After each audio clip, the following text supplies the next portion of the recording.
Всем привет, друзья! Суббота, 6 утра, самое время покататься на велосипеде. Вчера еле приполз после работы и такой вечером думаю, блин, какие велосипеды вообще, как я вообще смогу ездить, как я вообще раньше ездил. Проспался, такой, погнали! И Руся спит, и втихаря собрался, чтобы ее не разбудить. Сейчас мы покатаем. Вы спросите, почему так рано, потому что потом времени не будет. Сейчас и Руся проснется, хотел сказать, проспится. Проснется, потом мы будем завтракать, потом мы будем думать, куда поедем, что делать будем, потом мы куда-то поедем, потом решим, что надо куда-то сначала съездить в какую-то Икею, а потом приехать и покататься на велосипедах. В результате мы за целый день вымотаемся. Никуда, разумеется, не поедем. А мне надо снимать контент. Гараж пополнился, притащил велосипед свой. Ну как свой, который мне одолжили с Ростока, с Панхофа. У меня он стоит там. Я его привез домой, чтобы немножко подшаманить. Пробилось колесо. Сегодня буду им заниматься. Погнали! Друзья, напоминаю, вы находитесь на канале Алекс 404, посвященному активному образу жизни, в основном велосипеду, геокешингу, стритлифтингу, рисованию, татуированию, конечно же, коллекционированию виниловых пластинок и компакт-дисков, всему этому, но в основном, повторюсь, велосипедам. Прохладно, все еще прохладно, хотя в общем потеплело. 2 недели, после которых мы приехали, блядь, ты дебил, блин. Иди и почитай книжек, что ли, я не знаю. Надо, блин, чтоб язык размялся, что-то болтать на камеру в 6 утра. Как мы приехали, после того, как мы приехали с Португалии, где такое солнце, каждый день 30-33, и нас прямо встретил такой максимально недружелюбный дождь. Вот. Холодина, первая неделя еще так себе, а вторая просто, мы в куртках, мы такие, на прошлые выходные давай погрелим на балконе. Дубак. Мы просидели там час. Мне надуло голову, блин, просто. Я такой, что происходит, блядь? Лето, август. Ира в куртке, в свитере. Караул. Но эту неделю вроде обещают уже чуть-чуть немножко солнца нам выдать. И сегодня тоже будет до 24 градусов. Ну, сейчас с утра, я не знаю, градусов 12-13, наверное. Холодрыга и все еще.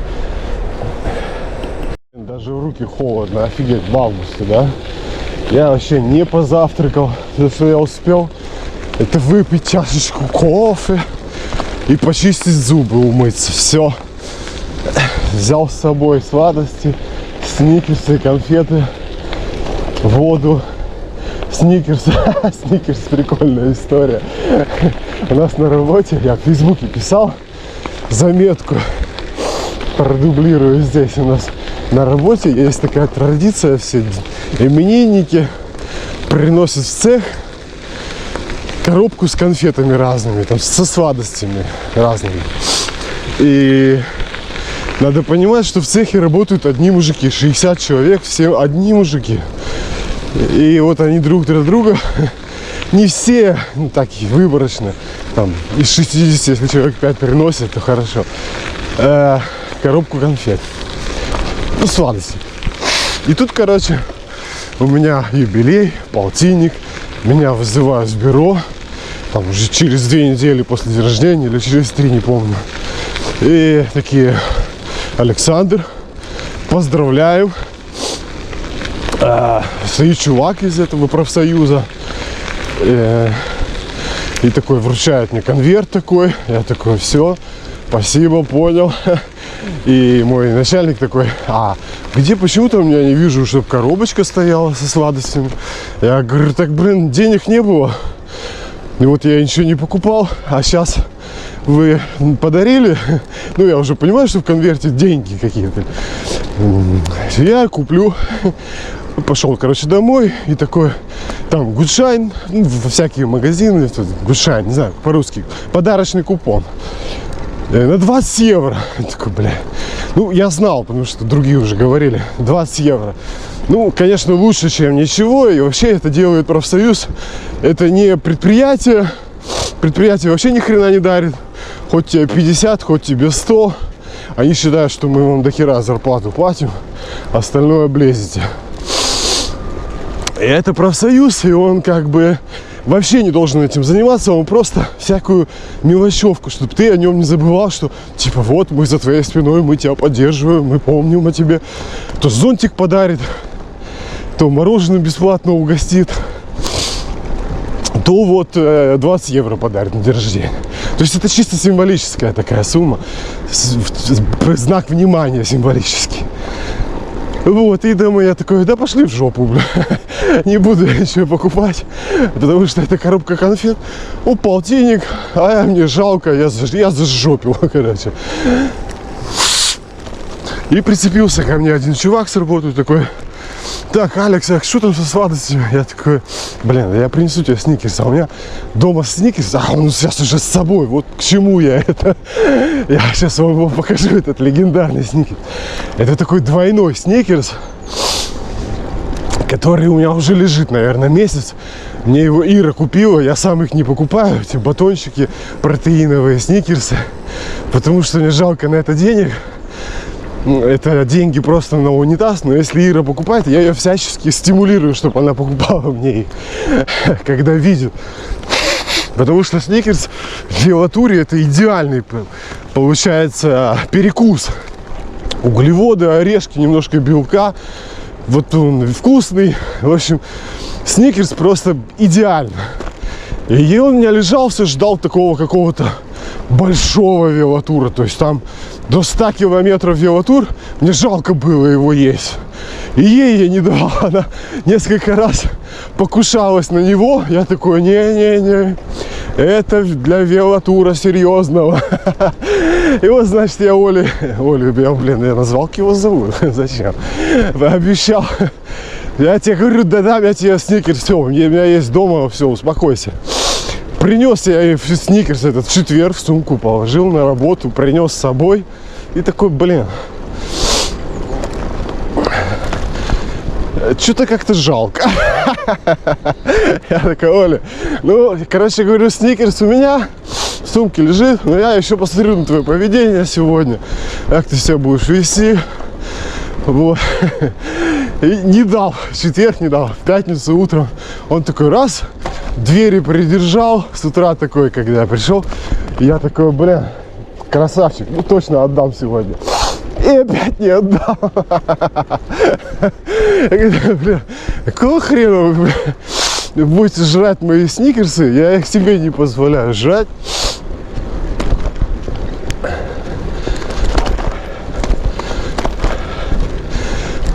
Вы будете их почем зря жрать. Это, блин, для серьезных дел. И опять не дал. 2 дня я его возил с собой на работу. Он уже в сумке там помялся, расплавился. Короче, я его сейчас взял с собой. Буду завтракать по дороге им. Ехал, сопли уже рекой. Это вот тот момент, почему я не буду никогда с другими велосипедистами ездить. Потому что это капец как стыдно. У меня этот насморк бесконечный. И вообще, блин, вчера вечером полистал в Страву, посмотрел тут наших местных велосипедистов. Вообще не судьба мне с ними ездить. Вообще за ними не угнаться. У них скоростя средние 28, 30, 33. И это на расстояниях там 80-150 километров. Доброе утро.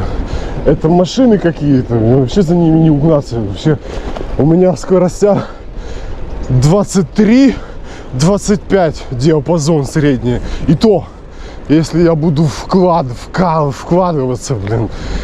И так у меня будет 21:20 скоро, если я буду вот как сейчас на расслабоне ехать, никуда не торопиться. Короче, вообще не судьба. Ну, не знаю почему, ну как, я знаю. Во-первых, потому что я редко езжу, они ездят реально каждый день. Если не плохая погода, то они дома на велотренажере. А во-вторых, я толстый, блин. Я сейчас взвешивался 96,3 с утра. То есть я по 100 килограмм вешу, блин. Какие скоростя. Короче, я даже не уверен, что мне это надо, что меня это прельщает. То есть они вот конкретно садятся и погнал. Вот как лошадь с закрытыми глазами, знаете, вот такими заборами на глазах, никуда не смотреть. Главное скорость, главное, вот, я красавчик, 30 км в час, не осуждаю, с удовольствием бы тоже так ездил, просто не могу, поэтому завидую и сейчас обсираю. Ну, даже не обсираю, а просто говорю, что это не мое, наверное, скорее всего. То есть они вот прямо вот выложатся, скорость показать, что там вокруг, их, мне кажется, не особо интересует вообще. То есть просто промчаться, пролететь, все. Короче, мне больше интересен какой-то все-таки развлекательный момент еще. Виды вокруг, геокешинг, тайники поискать, поболтать на камеру, поснимать на камеру, поехать за пластинками. Такое вот. Чисто вот пролететь, промчаться 2 часа, как безумный, блин, я так иногда делаю, у меня сразу таких скоростей нету, ну как бы не совсем мое. То удивительно и примечательно. Не устаю об этом говорить в 1000-й раз. Всем рекомендую. Что движет мной в 6 утра в пятницу, в субботу, сраня, ехать куда-то, нестися, блог. Видеоблог, YouTube канал. Я не уверен, что если бы у меня его не было, я сейчас бы ехал с утра. Я бы сидел, типа, блин, я заслужил отдых, я пахал, сейчас я отдыхаю, никаких несоответствий нету. Все, блин, по чесноку. Сейчас мы позавтракаем, потом там куда-то поедем. Все по-честному. А потом, ну, я бы себе с утра планировал, я попозже поеду, покатаюсь. Потом в обед, после обеда, вечерком. А потом вообще, может быть, не осталось времени или сил. И никуда не поехал бы. А когда у тебя есть YouTube-канал, ты такой, блин, у меня же контента нету никакого. Это вот, конечно, сложно назвать, смотрите, аист или цапля контентом прямо полноценно. Ну, для меня это контент. То есть я выехал, снимаю, разговариваю сам с собой. И меня это мотивирует поднимать задницу. И как бы назревает следующий вопрос: зачем? И как бы ты, когда выезжаешь, ты такой, а зачем действительно? Но когда проедешь, легкие кислородом провентилируешь, этот серотонин с дофамином в мозге покачаешь туда-сюда, и кайфово, и такой, блин, красавчик, хорошо, что поехал, ну, доволен собой, доволен жизнью, хорошее настроение, на позитиве, благодаря этому. А так бы сейчас сидел, вот что бы я сделал полезного и нужного в это время, скажем, до обеда? Ничего. Я бы сидел в компьютере, там тупил, бля-бля-бля, там сыруся, одно и то же, пустое, одно да потому. Короче, абсолютно непродуктивно, не полезно, не интересно. А так как есть видеоканал, ты такой, хопа, надо что-то наснимать. И когда? С утра, потому что потом Ира проснется, и уже все. Начнется затягиваться, время начнет замедляться или наоборот ускоряться. Сейчас, пока спит, быстро 2 часа сгонять, полтинничек навернуть до завтрака, как раз аппетит себе нагнать. Погнали, друзья. проехал мимо, такой, стопэ. Смотрите, этот велосипед выловили в болоте. Посмотрите на него. Вот он здесь стоит на мосту, не привязанный на ничего, и его явно выловили в болоте. Наверное, какие-то любители, которые закидывают магнит, знаете, в реку, в реки, водоемы. Они его вытащили, лежал он там давненько. Красавчик, он им нахер не нужен. И они здесь его оставили, типа, кто потерял 10 лет назад. Офигеть, это что-то, когда ты его украл где-то, покатался, какие-то дети, и бросили сюда в канал. Тя, ну выглядит аутентичненько.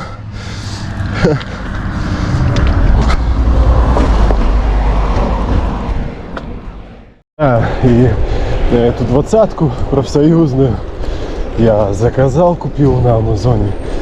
Компакт-диск Дельфина с самым трогательным, светлым, грустным и душещипательным альбомом Sunshine, или как он там как-то, наверное, по-английски Sunshine. Это вообще бомбезный альбом. Даже не поскупился, еще 3 евро своих доплатил, потому что он 23 евро целых. Кстати, о компакт-дисках и виниловых пластинках, друзья, очень хочется похвастаться онными своими последними покупками, приобретениями. Поэтому сейчас буду хвастаться. Еду в сторону моря, чтобы были какие-то интересные более-менее виллы. Ну, не более или менее, там очень живописно. Не еду по своему обычному тренировочному маршруту. Поэтому в этом направлении здесь вообще никаких скоростей я, по крайней мере, развить не могу. Хотя я смотрел в Страве ребят, которые катаются по этому же маршруту со средней скоростью под 30. Дох, оказывается, можно. Но у меня вообще здесь еще медленнее получается, чем на моей тренировочной штреке. Потому что здесь светофоры, раздолбленная дорога, переходы, переезды, люди. Сейчас, правда, рано, их еще нету. Туристы. Ну, короче, здесь вообще не до скоростей. Все, друзья, мои последние приобретения в коллекцию. Прошу любить и жаловать. Погнали! Вот долгожданный подарок. Наконец дождался именинника. Выпрашивает уже с утра свой подарок.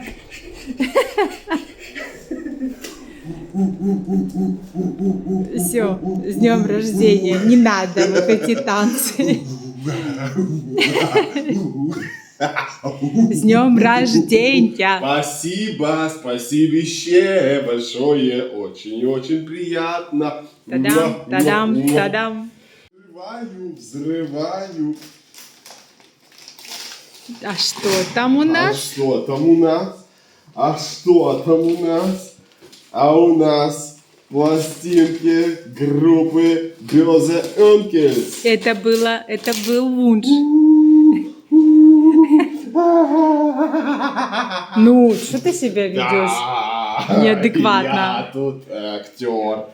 Так, друзья, что у нас? Что мне казалось, что их 4 или 5? У них 4. 3. 4 же. 4, дох, все на месте, друзья, я пересчитал. Так, Böse Onkels, раз. Двойной альбом, по-моему. Это было желание именинника. Он называется именинник, он же юбиляр. Так, второй. Так, черный альбом, друзья. Давай сюда ложи. Черный альбом. Смотри на меня, я здесь. Так, А смотри, так будет солнце видно. оттуда, я отсюда. Так, погнали. Все, меняемся, становимся обратно. Все было продумано. Смотрите, черный альбом, друзья. Наичернейший. Белый у меня есть. Так. Дальше, Adios, друзья, альбом Adios, винил. Напоминаю, это все виниловые пластинки, это все на виниле и Böse Önkes Wir haben noch lange nicht genug. Я не знаю, что такое хам.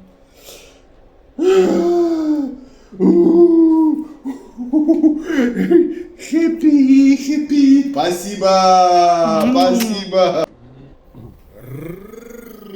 Распаковка, друзья. Сегодня у нас распаковка компакт-диска. Угадайте какого. В жизнь не угадаете, потому что вам пофиг. А я вам все равно расскажу. Распаковка компакт-диска Дельфина. Альбом «Звезда». Так, давайте пару слов об Дельфине, во-первых, и потом об этом альбоме. Вот он. Давайте начнем с того, где и как я его и за сколько купил. Купил я его на eBay. Написано, что новый. Типа Neue Fertig. Типа как новый. Ну, я бы не сказал бы, что он как новый. Так видно, что он, я бы написал бы в хорошем состоянии, но не как новый. За 4,16 я его купил евро, доставка бесплатная. В общем, я очень рад, что такое можно купить на eBay здесь в Германии, где-либо вообще здесь в Германии, потому что я очень люблю Дельфина. Я прямо его большой фанат. За 4,16. Теперь два слова о Дельфине. Кто не знает, настоящее имя Андрей Лысиков, один из самых самобытных и многогранных артистов на русскоязычной сцене. Начав с 90-х групп с мальчишники Мишины Дельфины, он быстро ушел от легкомысленного рэпа к глубокой, мрачной и поэтичной музыке. Его творчество – это сплав постпанка, индустриала, электронной и альтернативной музыки с тонкой исповедальной лирикой. Он никогда не был мейнстримом, но всегда оставался важной фигурой, честной, беспощадной, своей. Теперь об альбоме «Звезда». Во-первых, давайте все-таки посмотрим, как этот альбом «Звезда» выглядит, в каком он все-таки состоянии. Вот такой вот очень простой буклет с какими-то миллионами наклеенных марок, что мне не очень нравится. И уже их не отклеишь, потому что они повредят буклет. Так, компакт-диск. Ну, компакт-диск новый. Вот прямо вообще ни одной шпуры, господи, следа, что его вообще когда-либо слушали. Здорово. Вот так он выглядит. Цак. Альбом «Звезда», 2004 год. «Звезда» — пятый студийный альбом Дельфина и, по мнению многих поклонников, один из его самых сильных и атмосферных. Он вышел в 2004 году и стал логическим продолжением более холодного и абстрактного звучания, начатого в юности, 2001 год, но при этом обрел философскую и эмоциональную глубину. Атмосфера. Это альбом о жизни и смерти, исчезновении, переосмыслении, тишине. Звук минималистичный, местами индустриальный, с элементами трип-хопа и эмбиента. Музыка словно растворяется в воздухе, оставляя слушателя один на один с мыслями. Много тишины, гулких пауз, тревожного дыхания, как в вакууме. Офигеть. Темы и тексты. Тематика альбома экзистенция, бессмертие, след в вечность. Центральный образ звезда, многозначный. Господи, я разучился читать, и в этих очках толком не вижу. Это как катастрофа, как будто я читаю по слогам. Как человек, как свет, как символ утраты или стремления к высшему. Вот ключевые треки. «Звезда», завораживающий титульный трек о вечном сиянии и трагедии одиночества. Очень кинематографичный. Такие слова, что их я не могу выговорить даже. Как будто наблюдаешь за чем-то великим и отстраненным. Блин, я слишком восторженно и по-идиотски все это читаю, потому что это серьезная лирика. И я, блин, клоунаду включил, а она вообще неуместна. Ну ладно уже, как есть. Можешь идти. песня. Песня прощания. Очень личная, сдержанная, но цепляющая на глубинном уровне. Все. Почти построковая по построению песня о пустоте и окончательности. Ветер. Медитативная про вечный бег и то, что ускользает сквозь пальцы. Шар. Одна из самых загадочных с философским подтекстом. Земля, душа, мир как стеклянный шар. Сны. Возможно, самая нежная вещь альбома, где ощущается тоска по утраченному и стремление к невесомости. Звучание. Почти нет обычных куплетов и припевов. Много электронных текстур, скрипов, туманных ревербераций. Все звучит будто из одного измерения, отстраненно, но точно. Цитаты. «Ты звезда, ты горишь, ты летишь, ты один». Строчка, которая стала почти иконой среди поклонников. «Твоя смерть не конец, ты остался во мне». Влияние и восприятие. Альбом не получил коммерческого успеха, но стал культовым. Его уважают за честность, экспериментальность, непохожесть на других. В нем нет ни грамма наигранности, только исповедь и холод космоса, который, кажется, поет голосом дельфина. Блин. Чат GPT красавчик. Такое близко бы никогда не смог бы придумать. Так это описать, этот альбом. Все, друзья, это была распаковка компакт-диска Дельфина, альбом «Звезда». Погнали слушать.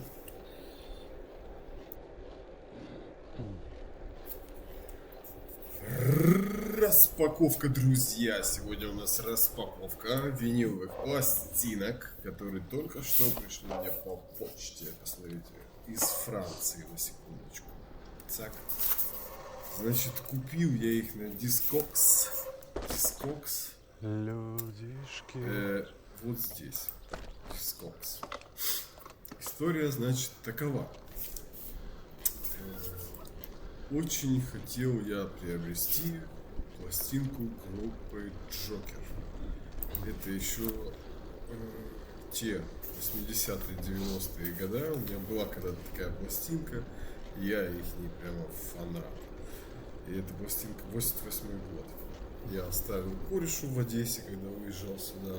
И она у меня как бы есть, и в то же время нет. И я ее очень-очень хотел иметь.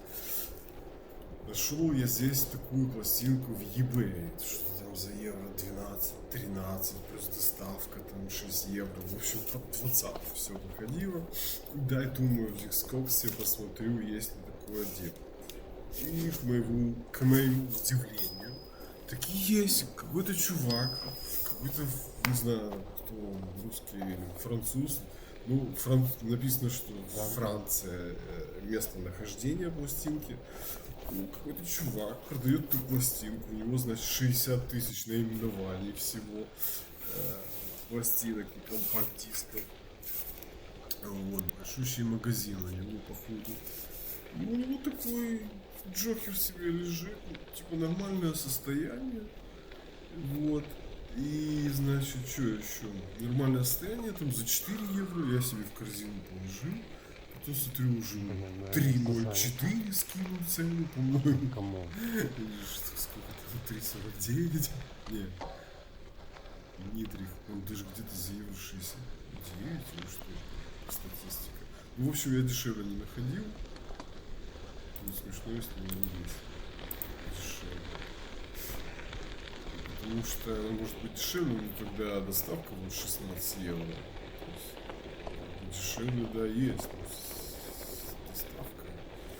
Вот, а у этого доставка прям такая нормальная в пределах, типа по Европе 5 евро или что-то типа. Вот, собственно говоря, сейчас я покажу. Доставка стоила 5,90. А эта пластинка 3,04.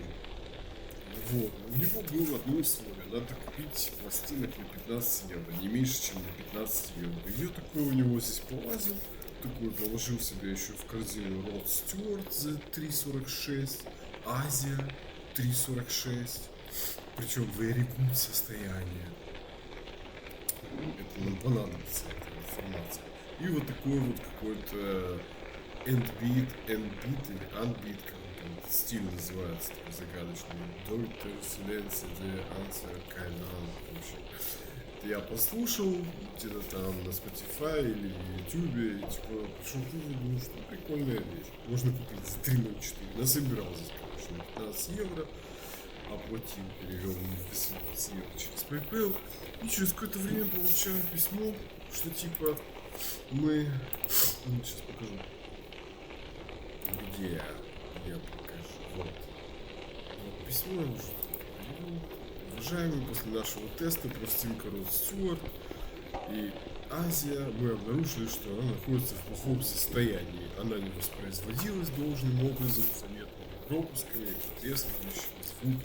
Поэтому мы предпочли быть честными и продолжили процедуру возврата денег. И вернули мне 6,92 этот магазин. В общем, в итоге в сухом остатке я заплатил 11,98 за эти две пластинки. Ну, посмотрим, в каком они состоянии. Конечно, это очень сейчас... Как бы я думал, Азия, Род Стюарт, блин, это было, конечно, поинтереснее.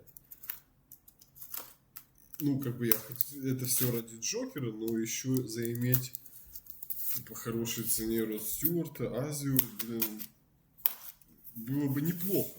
Ну, короче, в результате они слились и оставили меня только с Джокером. Но даже за 11,92 это все равно дешевле, чем в eBay. А больше нигде я такую пластинку в наших краях не находил. Так что я бы там в eBay, пластинка одна мне бы обошлась, не знаю, не помню уже во сколько, от 15 до 18 евро, а тут я за 12 евро получил две пластинки. Не знаю, в каком они состоянии, и в состоянии ли вообще. Ну, это конверт подуставший. Я бы такое покупать не стал бы, судя по конверту. Хотя пластинка вроде нормальном состоянии, но конверт просто убитый. Это был мой эксперимент покупки винила на Дискоксе. Я просто никогда там не покупал, и даже не знаю, как это все работает. Ну, попробую. Ну, пластинка еще пойдет. Но конверт уже выкинут, она где-то у него долго валялась.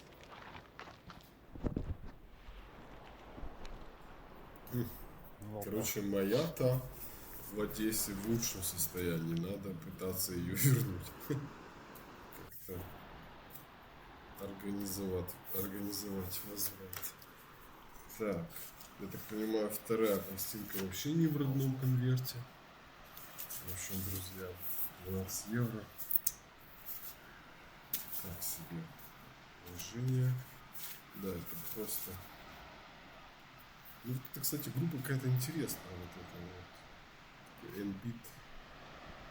Кукук. Сейчас мы ее заслушаем. Этот Кукук. Такое интересное какое-то издание. Кукук. Это у нас Дойтер. Не знаю, как это правильно читается. Селенцы из Фак! Благодатные здесь места, очень красиво, очень живописно. С утра туристов нету, прямо кайф. Скамейка, правда, мокровата, но она в тени, поэтому... А тем и мое так называемое место силы было занято. Эти две скамейки, они на солнце там. Сейчас буду ехать обратно, может, будет свободно. Покривляюсь еще там. Красота неимоверная, друзья. Неимоверная.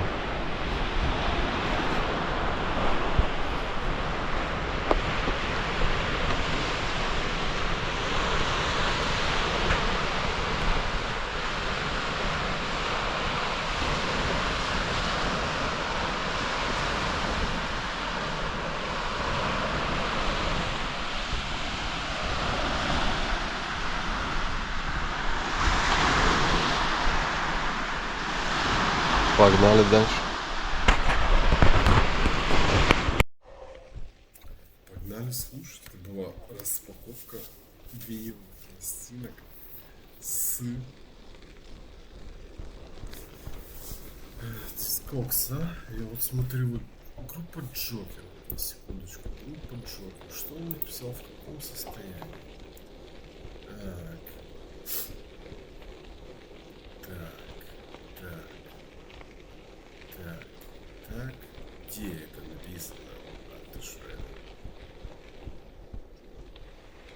Что интересно, тут сразу можно и послушать, о чем речь в дискоксе. То есть они здесь, я этого раньше не обращал внимания, что они выставляют из YouTube видеоклипы этой группы, которую они продают. Вот здесь вот написано, да? Tonträger Zustand. Very good. Very good plus. Это типа пластинка. И cover Zustand. Very good. Блять, это что, very good? Вы что, издеваетесь? Так вот покупаю, короче. Very good. Это вот, сейчас вам включу, чтобы вы знали, понимали, что это такое, что за Джокер такой.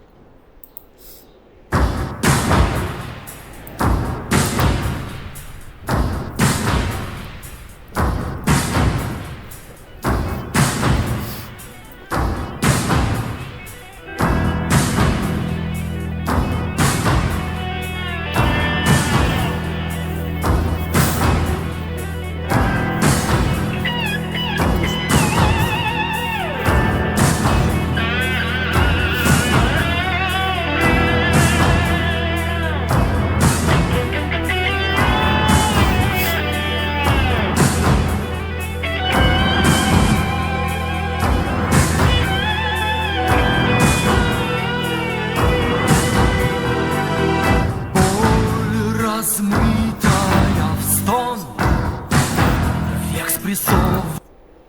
И вот это у нас до этого клипа. А ну-ка, ну-ка. Тут есть 9 видео.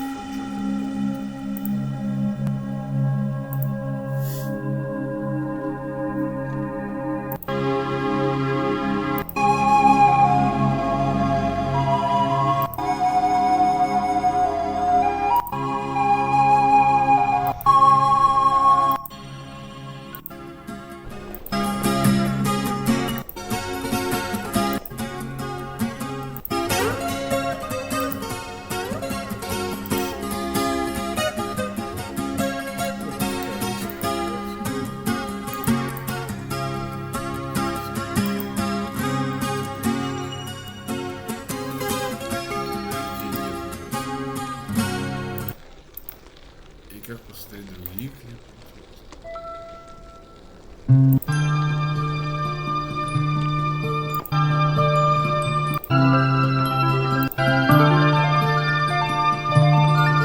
Серьезно?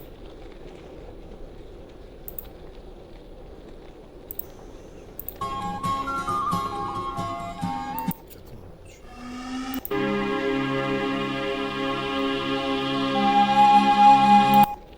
Ralf Schumacher? Du willst wissen, wie viel dein Auto wert ist? Ja klar. Auf wirkaufeneinauto.de gibst du Шару в своем YouTube-канале. Раньше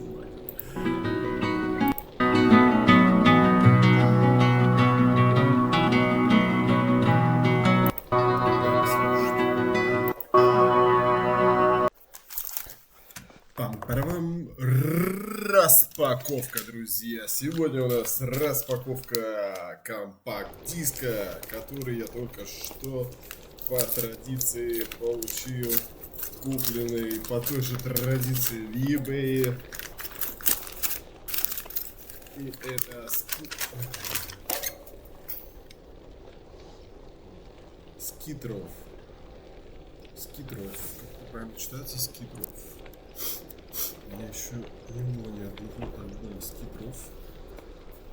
И это интересно. Так, состояние хорошее. Состояние хорошее. Прям это полная группа. В свое время была. Но в коллекции не помешает. Давайте посмотрим состояние. Вот такой вот компакт-диск красивый. Еще вот такой. Шикарное вообще состояние. Не царапано. Как надо. Еще той вот этой вот того выпуска. Этому компакт-диску уже лет 30, не меньше. Вот номер имеется серийный. Все дела, состояние шикарно. Давайте посмотрим, за сколько я его купил. Где и почему. Значит, купил я его, как я сказал, в eBay за евро. Скидров. Вот, за евро я его купил. И евро 80 стоила доставка. Состояние good, просто хорошее, но состояние больше, чем хорошее. Я вам скажу, я бы это оценил в zero good. Давайте пару слов по этому альбому. Я вот сейчас сразу в чат GPT. Расскажи про компакт-диск. Подробно и интересно. Сейчас еще добавим. Подробно и интересно.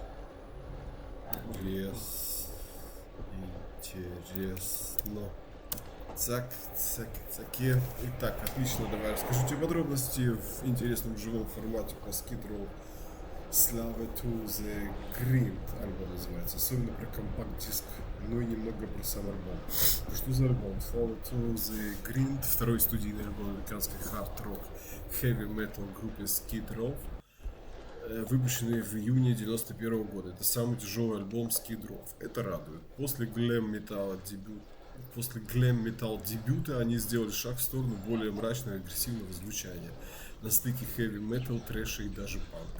Многие критики считают, что группа так попыталась дистанцироваться от волосатого глэма 80-х и выжить грядущую эру гранжа. А что с компакт-диском? Первая CD-версия вышла в 91 году на Atlantic Records сразу в нескольких странах: США, Европа, Япония. Важно, на CD обычно была uncensored версия, короче, нецензурированная версия, где звучит полноценная тяжелая песня Get the Fuck Out. А вот на кассетах и виниле в некоторых странах ставили цензурный трек Brigars Day вместо него. На обложке диска, написанная художником Дэвидом Берроусом, картина в стиле гиперреалистичного художественного социализма, где изображено сборище людей вокруг стола и угнетающий образ подчиненности. Честно говоря, вообще не понимаю, что здесь нарисовано. Главные треки, среди которых люди гоняются за этим диском. Бойня за главный трек почти трэшевый по рифам, Slava the Grind, Monkey Бусина с хит с цепким припевом, классика и концерта, Quick Sound Иисус, мрачная тягущая полубаллада, Wasted Time, красивая трагичная вещь о зависимости и саморазрушении, якобы про Стиви Рэя Вона или Аксель Роза, много слухов. Почему диск коллекционный? На старых прессах часто крутая полиграфия, буклет с фотографиями, текстами песен, иногда даже с тяжелыми рисунками в стиле татуировок. Японские издания отличаются качественным картоном и бонус-треком.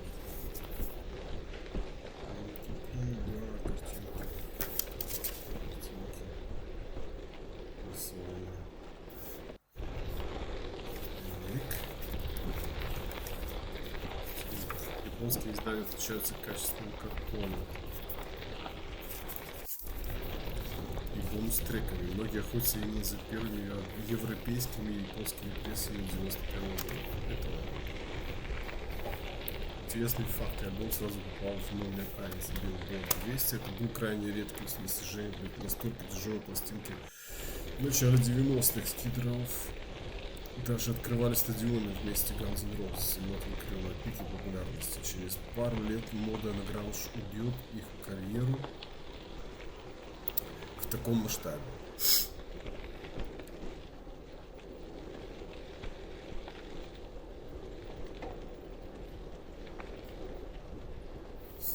Так, если найти, предлагают мне найти каталожные номера, сравнить разные издания, давайте, наверное,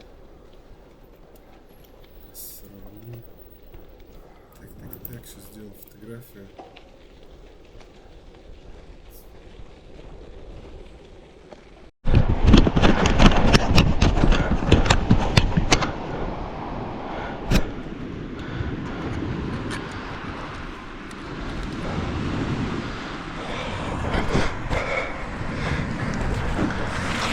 скамейку. Хочу я скамейку. Юле на память поставить. Надо вот это сфотографировать, связаться с ними и спросить, как они поставили здесь скамейку, сколько это стоило. Они вряд ли расскажут, но попробовать можно.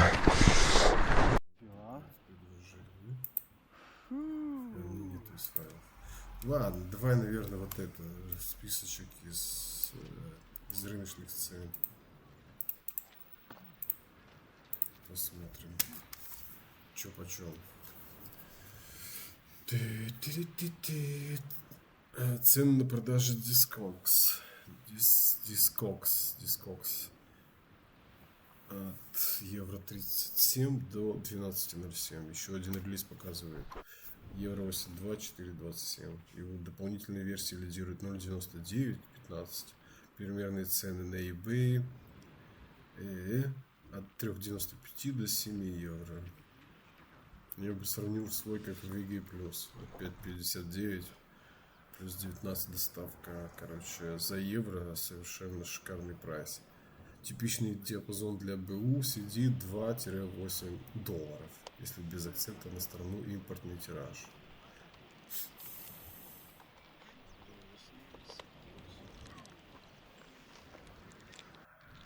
Все, друзья, это была распаковка скидров. Погнали!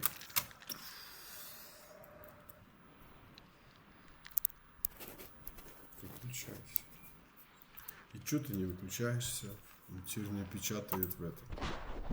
Он ничего не писал, да ладно. Фак. Чертовски красиво. Давайте, тут есть уже. Так, Википедия. Так. Guns N' Roses. Американская хард-рок группа, сформировавшаяся в 1985 году в Лос-Анджелесе, штат Калифорния. В первоначальный состав ходили, тут долгая история, их тут много ходило туда-сюда. Guns N' Roses продала более 100 миллионов своих записей по всему миру, включая 45 миллионов только в США. В связи с чем считается одной из самых востребованных групп в мире. Дебютный альбом Guns N' Roses, получивший название Appetite for Destruction. Нет, такого нету, кстати. Достиг первой строчки в Billboard. Так. Тут, короче, много информации. Кому интересно, почитайте. Дальше. Международный успех и скандальная известность. Это все понятно. Нас интересует конкретно вот этот альбом, да? Во-первых, мне интересно, сейчас сколько у них вообще альбомов. Ну, как я и сказал, немного. 6. Значит, вот этого у меня нету. Вот этого у меня нету. Вот этот у меня есть. Вот этого у меня нету. Кстати, я тоже ставил лот на него. Перебили, к сожалению. Вот это у меня теперь тоже есть. И вот этот у меня есть. Короче, у меня есть 3 альбома из 6. Прекрасно. Чихать в это время записи. Так, шпагетти. Давайте. The Spaghetti Incident. Инцидент со шпагетти. Ну, то, о чем я говорил, что слова в зарубежных группах просто блещут вообще этим интеллектом. 5-й студийный альбом. Ну вот как-то они вот делают, что вот, вот какое-то все качественное. Вот они могут петь про какой-то бред вообще. Что с нашей точки зрения очень слишком примитивно и элементарно. Такое никогда не стали слушать. Но вот это вот на чужом языке и с офигенной музыкой, и это все друг под друга классно подходит, почему-то очень нам нравится. Но я так подозреваю, нам еще и нравится, потому что мы не понимаем слова. Так, 5-й студийный альбом, выпущенный компанией. Уникальность альбома для группы в том, что он полностью состоит из кавер-версий песен различных панк и глэм-роковых ансамблей начальных 70-х, 80-х. Блин, вот это я вот вообще не люблю. Единственный альбом с участием ритм-гитариста, а также последний с участием гитариста Слэша. За Слэша знают, наверное, тоже все. Басиста Дафа Маккая, бачка, об альбоме. Многие треки были записаны с оригинальным гитаристом Guns N' Roses. В сессии они были приведены. Название альбома «Шутка для посвященных». Ну, понятно. Однажды между Экселом Роузом и Стивеном Адлером произошла битва едой. Какая прелесть. Во время судебного процесса, связанного с уходом, который использовался итальянские макароны. Во время судебного процесса, связанного с уходом Адлера из группы в 1993 году, адвокат Стивен активно пытался эксплуатировать этот случай, называя его инцидентом со спагетти. Значение названия объяснил в интервью барабанщик Мэтт Сором. Впоследствии Слэш подтвердил эту версию в автобиографии. В видео можно наблюдать разговор между Роузом, Слэшем и дизайнером обложки альбома, в ходе которого становится ясно, что правильное написание заглавие диска именно таково, с кавычками и вопросительным знаком. Короче, типичный бред. Блин, ну кавер-версия. Ну ладно, послушаем. Все, это была распаковка, друзья. А, да. Это был Guns N' Roses. Или еще сразу надо без Elkers. Так, давайте следом. А, я уже даже открыл его. Смотри, так, смотрите. Значит, был куплен за 3.16, сколько я там сказал? 3.19. 3.19. Состояние просто good, просто хорошее. 3.19, не знаю почему 3.19, у меня состоит 2 евро, что я купил за 2 евро. Почему как получилось, что он не стоит потом за 3.19? С доставкой получается, у меня доставка продавец как-то накинул. Потому что это 2 диска куплены у одного человека. А 3.19 это, да, это разделил он пополам, короче, это все было 2 плюс 2. Короче, эти 2 диска по 2 евро. 4 плюс евро, 8 доставка, неважно. Так, в общем, состояние просто хорошее. Просто хорошее. Ну так оно и есть, вы знаете. Тут я не вижу ничего такого, ничего не поцарапано, ничего, как будто он видал виды. Немного. Так, полиграфия. Ну вот, белый альбом. Белый альбом, причем с выпуклыми такими буквами для незрячих. То есть можно слепым прочитать название альбома. Так. Компакт-диск. В каком он состоянии? Да в шикарном состоянии, ребята. Какие-то маленькие такие царапинки, которые стираются в булочках, вот так вот. Шикарно, как новый. Тоже 2 евро, это супер прайс, супер цена. Такой альбом стоит сразу, смотрите, сразу 8,60. 8,60 Гибрал, то есть уже использованный. Так. И этого альбома почему-то нету вообще. Про Böse Onkelz вообще ничего нету никаком на русском языке. Böse Onkelz. Злые дядьки переводятся с немецкого рок-группа из Германии. Группа Böse Onkelz образовалась в ноябре 80-го года в городе Хёсбах 3 молодыми людьми: Штефаном Вайднером, Петером Шаровски и Кевином Расселом. Студийные альбомы. Тут у них с 20 альбомов. В 93 году был записан вот этот альбом Vice. И по нему ничего нету. Никакой информации. Можем разве что у чата GPT спросить. Что он по этому поводу думает вообще и скажет. Расскажи. Давайте даже голосом. Расскажи все подробно и интересно про альбом Vice группы Böse Onkelz. Это не выговариваю, Böse Onkelz. Böse Onkelz.